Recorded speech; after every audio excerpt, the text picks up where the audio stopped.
Hello students, welcome to my channel Commerce Vatika.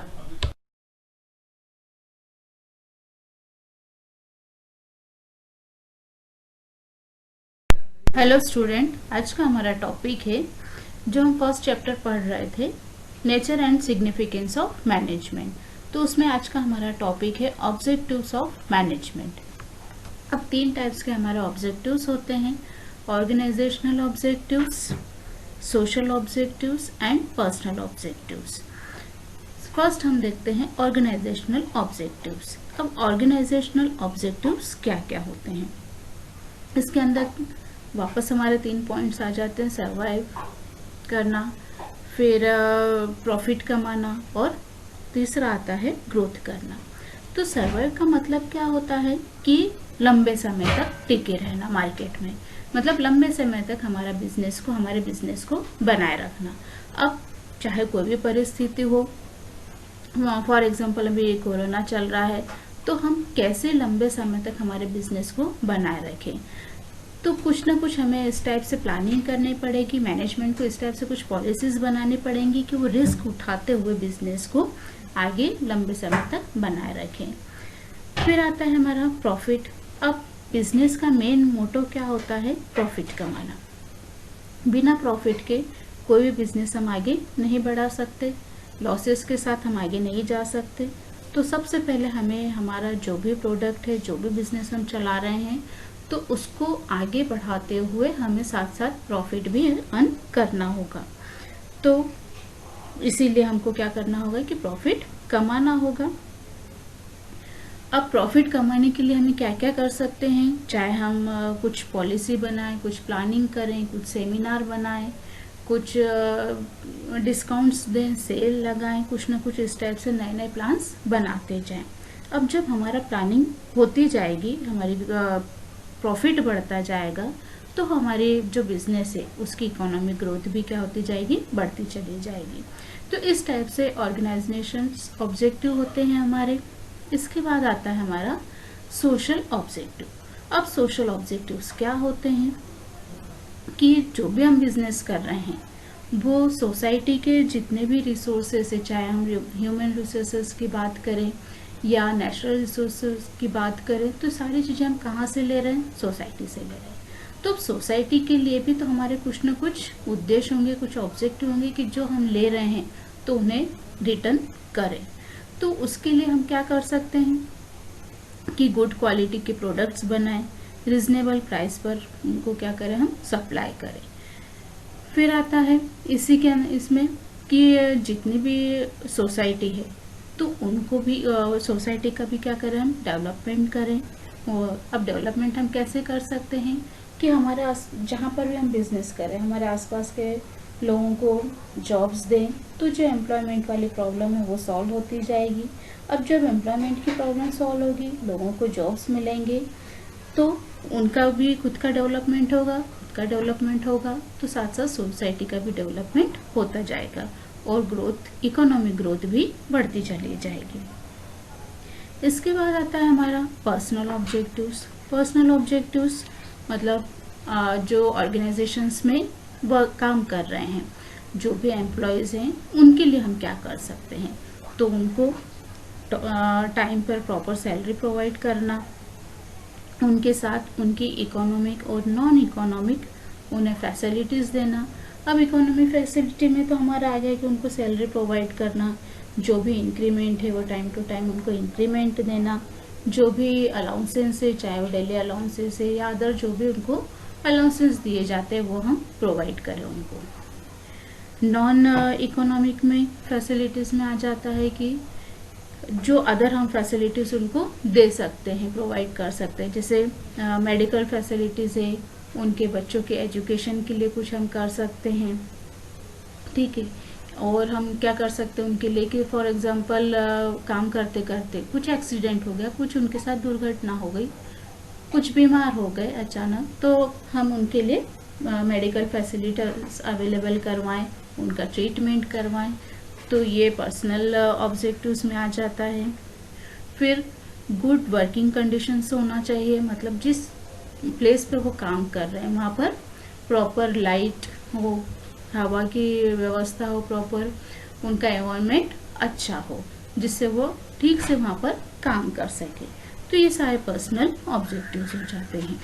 तो student, आज हमने देखा है कि ऑब्जेक्टिव्स ऑफ मैनेजमेंट क्या क्या होते हैं। ठीक है, आगे समझ में? Okay, thank you. हमारा first chapter nature and significance of management, उसका कंटिन्यू टीटी में आज हम पढ़ रहे हैं social responsibility of management. Social responsibility of management क्या होता है? Social responsibility is having a sense of duty to society and everything that is a part of it. मतलब मैनेजमेंट सिर्फ एम्प्लॉयज को रिप्रेजेंट नहीं करता है बल्कि एंटायर सोसाइटी को रिप्रेजेंट करता है। अब एंटायर जो सोसाइटी है, पूरी जो सोसाइटी है, उसको 6 पार्ट में हमने डिवाइड किया हुआ है। First, owner, employee, customer, suppliers, government and society. The main responsibility of business towards shareholders to provide equal opportunity to all the shareholders to participate in the management of the business as required by the law। ये main responsibility है management की कि वो honour और share holders को accurate, reliable और financial information दे। Company की जो एसेट्स और फंड्स हैं उन्हें ठीक से हैंडल करें जिससे कंपनी को प्रॉफिट मिले। अब जब कंपनी को प्रॉफिट होगा तो मैनेजमेंट को भी ट्राई करना चाहिए कि शेयर होल्डर्स को उनके इन्वेस्टमेंट का मैक्सिमम रिटर्न मिल पाए। ये रिस्पॉन्सिबिलिटी है मेन मैनेजमेंट की कि जो भी शेयर होल्डर्स है उनको नुकसान न हो, उनको इक्वल प्रॉफिट मिल पाए। रिस्पॉन्सिबिलिटी टूवर्ड्स वर्कर्स और एम्प्लॉय। जो वर्कर्स या एम्प्लॉय होते हैं वो बिजनेस के बैकबोन होते हैं, तो मैनेजमेंट में भी इनका पार्टिसिपेंट होना चाहिए। वर्कर्स को का राइट है कि उन्हें फेयर वेजेस मिले, मतलब सैलरी प्रॉपर मिले। उन्हें पार्टिसिपेशन होना चाहिए उनका कि उनकी लाइफ से रिलेटेड जो भी डिसीजन होते हैं कंपनी में, उनमें उनकी हिस्सेदारी होना चाहिए। फिर उनकी एक यूनियन होना चाहिए जिसमें उनकी मेंबरशिप होना चाहिए, जिसमें उनके जो भी अधिकार हैं वो उन्हें मिल सकें। इसके बाद आता है कि उनके जो भी फाइनेंशियल या नॉन फाइनेंशियल इंसेंटिव्स होते हैं उनका प्रोविज़न होना चाहिए। उन्हें ट्रेनिंग फैसिलिटी मिलना चाहिए जिससे वो आगे और खुद को डेवलप कर सकें और आगे अच्छे से काम करने के लिए कैपेबल हो सकें। तो इस टाइप से उनके भी ह्यूमन राइट्स होते हैं वर्कर की जो उन्हें पूरे मिलने चाहिए। फिर जिस प्लेस पे वो काम करते हैं वो वर्क प्लेस पे भी प्रॉपर लाइट, हवा, पानी की व्यवस्था होना चाहिए, मतलब वहाँ का एनवायरनमेंट अच्छा होना चाहिए। Responsibility towards the customers. अब मैनेजमेंट की कस्टमर्स के लिए क्या क्या रिस्पॉन्सिबिलिटीज होती हैं? मैनेजमेंट की मेन ड्यूटी होती है कस्टमर के हितों की रक्षा करना, मतलब उन्हें बेटर क्वालिटी के गुड्स सप्लाई करने चाहिए जो कि रिजनेबल प्राइस पर हो। क्वालिटी को इम्प्रूव करना चाहिए और प्राइस को क्या करना चाहिए, रिड्यूस करने की कोशिश करना चाहिए। कस्टमर को जो भी गुड्स परचेज करते हैं, कस्टमर जो भी अपन परचेज कर रहे हैं तो उस पर उन्हें सर्विस प्रोवाइड करना चाहिए। जैसे अपन ने कोई मशीन परचेज की, ठीक है, तो उसमें हम परचेज करने के बाद वो घर पे आके उसकी फिटिंग करें और मंथली या ईयरली उस पर मेंटेनेंस होना चाहिए कि प्रॉपर वो टाइम टू टाइम आकर उसको चेक करें कि कुछ प्रॉब्लम तो नहीं है। फिर आता है इसमें कि मोनोपोली या ब्लैक मार्केटिंग नहीं करना चाहिए, या और चीटिंग या झूठे विज्ञापन जो हम देखते हैं कि बहुत से ऐड आते हैं जिसके थ्रू बहुत उल्टा, जैसे फॉर एग्जांपल कि हाइट बढ़ाने के ऐड हैं या गोरे करने की क्रीम है जो कि झूठे हैं, जो सही नहीं होते हैं, तो इस टाइप के विज्ञापन नहीं देना चाहिए। फिर पब्लिक के जो मॉरल और कल्चरल वैल्यूज हैं उसका रिस्पेक्ट करना चाहिए। Responsibility towards creditors, suppliers and others, जो कि कंपनी के फंक्शंस को अफेक्ट कर रहे हैं, जिसके थ्रू फंक्शंस कंपनी के हो रहे हैं। फॉर एग्जांपल अगर कुछ प्रोडक्ट बन रहा है हम कुछ बना रहे हैं, तो प्रोडक्ट बना रहे हैं, तो हमें क्या करना पड़ेगा, रॉ मटेरियल परचेज करना पड़ेगा। तो रॉ मटेरियल परचेज कर रहे हैं तो जो भी सप्लायर है उनको हमें प्रॉपर और एक्यूरेट इन्फॉर्मेशन देना चाहिए कि हमें कितना सामान चाहिए, कितना माल चाहिए, कब तक चाहिए, वो इन्फॉर्मेशन देना चाहिए। फिर उन्हें टाइम पर पेमेंट करना चाहिए। उसके बाद आता है कि अगर हम कहीं से कंपनी कहीं से लोन ले रही है तो उसे टाइम पर उसका इंटरेस्ट पे करना। उसके बाद आता है कि अगर हमने कहीं जब हमने प्रोडक्ट बना लिया तो प्रोडक्ट बनाने के हम उसको क्या करेंगे, सेल करेंगे। तो जो भी डिमांड आएगी मार्केट से, वो डिमांड हमें टाइम पे कंप्लीट करना चाहिए। तो इस टाइप से हम रॉ मटेरियल परचेज कर रहे हैं, सेल कर रहे हैं किसी को, तो ये अलग अलग जो भी बिजनेस हैं तो उनके बीच में हमें हेल्दी कंपटीशन या हेल्दी रिलेशनशिप बना के रखनी चाहिए। Responsibility towards the government, management की गवर्नमेंट के लिए क्या क्या रिस्पॉन्सिबिलिटीज होती हैं। सबसे पहले तो गवर्नमेंट ने जो लॉज, रूल्स, रेगुलेशन बनाए हैं उनको फॉलो करना चाहिए। ईमानदारी के साथ जो भी टैक्सेस हैं उनको टाइम पर पूरा भरना चाहिए। इलीगल काम नहीं करना चाहिए। फॉर एग्जांपल कुछ काम हमें करवाना है तो रिश्वत दे के वो काम नहीं करवाना चाहिए। जो भी फेयर ट्रेड पॉलिसीज़ हैं, प्रैक्टिसेस हैं, उनको एडॉप्ट करना चाहिए।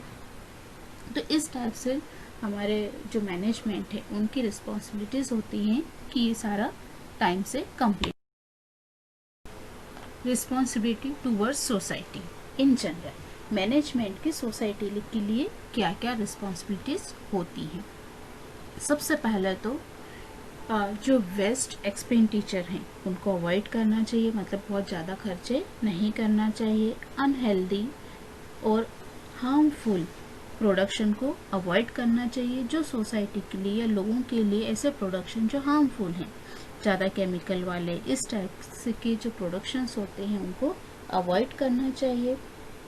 सोसाइटी में हेल्दी एनवायरनमेंट बनाए रखना चाहिए। ठीक है। उसके बाद आता है कि बिजनेस का मेन मोटो क्या होता है, प्रॉफिट अर्न करना। लेकिन मैनेजमेंट को चाहिए कि वो प्रॉफिट मोटो के साथ साथ सर्विस मोटो को भी मेंटेन करके रखे, जिससे जो सोसाइटी है उसको वो प्रोडक्ट इजीली उसको यूज़ कर पाए।